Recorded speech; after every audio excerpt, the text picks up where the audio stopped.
जैसे हर पौधे का एक महीना होता है कि उस महीने में उसके जो बीज होते हैं वो जल्दी अंकुरित होते हैं, जल्दी से ग्रो करते हैं। कुछ ऐसे मंथ होते हैं जिसमें उसकी फ्रूटिंग अच्छी होती है, फ्लावर अच्छे आते हैं।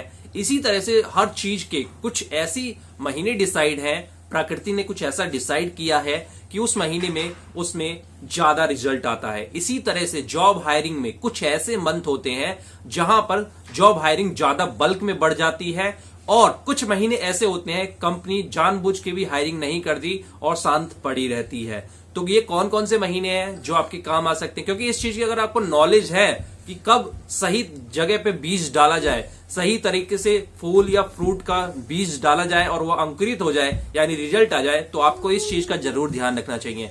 तो मैं आपको बताता हूं जनवरी से लेकर दिसंबर तक में, और कारण भी बताऊंगा, साथ ही और भी कुछ इंपॉर्टेंट चीज बताऊंगा। अगर आपने हमारे चैनल को सब्सक्राइब नहीं किया तो सब्सक्राइब कर लीजिए, यहां पर इसी तरह की लेटेस्ट वीडियो आपको देखने को मिलती है। होता यूं है कि फरवरी से जॉब हायरिंग स्टार्ट होती है। न्यू लॉन्च कंपनी फरवरी से मैक्सिमम काम करना स्टार्ट करती हैं, और पुरानी कंपनी भी फरवरी से हायरिंग स्टार्ट करती हैं, क्योंकि फरवरी का महीना थोड़ा सा बिजनेस के लिए ठंडा होता है लेकिन ऊपर उठ रहा होता है हर सेक्टर के लिए। तो वहां पर हायरिंग स्टार्ट हो जाती है ताकि जो एम्प्लॉय आए वो हमारी कंपनी के कल्चर को 5-6 दिनों में सीख जाए, मार्केट को समझ ले, क्योंकि फरवरी के बाद काफी अच्छी सेल आने वाली होती है या काफी अच्छा कंपनी के लिए जाने वाला होता है। इसी तरह से जब मार्च आता है, मार्च की एंडिंग में आपको काफी बल्क हायरिंग देखने को मिलेगी, क्योंकि हर कंपनी की जो क्लोजिंग रिपोर्ट होती है साल का, उनका ईयर एंड होता है, और बैलेंस शीट, ये सारी चीजें, प्रॉफिट मार्जिन, ये सारी चीजें, और फिर वो मार्च के एंड के बाद से, मार्च और अप्रैल से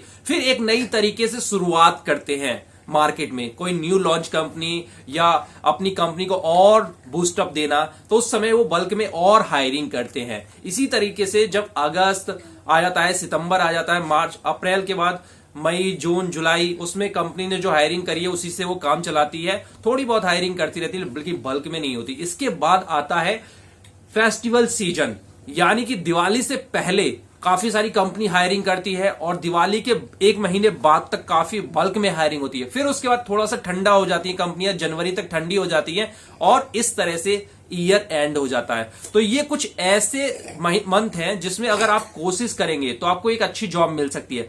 अगर आपके पास जॉब नहीं है तो जॉब भी मिल सकती है। अगर आप किसी जॉब में हैं तो आपको प्रमोशन या ज्यादा सैलरी के जॉब ऑफर भी आ सकते हैं, इसी मंथ में आते हैं। और अधिकतर लोग जो इसमें अप्लाई करते हैं उनके सिलेक्शन के चांसेस भी बढ़ जाते हैं, क्योंकि और जो मंथ होते हैं जो ठंडे होते हैं कंपनियों के लिए, उस महीने में वो लोग अगर वैकेंसी निकालते भी हैं तो बहुत धीरे धीरे इंटरव्यू लेते हैं। मतलब जो कैंडिडेट का है टाइम खत्म करते हैं, 1 से 2 महीने लटका के रखेंगे, 3 महीने तक लटका के रखेंगे हायर पोजीशन पे। लेकिन जो मंथ मैंने बताया उसमें हायरिंग बहुत फास्ट होती है, सारी प्रोसेसिंग बहुत फास्ट होती है, क्योंकि कंपनी को उस समय काम लेना होता है। और जो ठंडे महीने होते हैं वो कंपनी के लिए भी थोड़े से ठंडे होते हैं, इसलिए वो उसमें ज्यादा एनर्जी और एफर्ट्स लगाना नहीं चाहती। ये मेरा ऑब्जर्वेशन है, मार्केट में काफी टॉप खिलाड़ी जो है उनका ये ऑब्जर्वेशन है जो मैंने आपको बताया।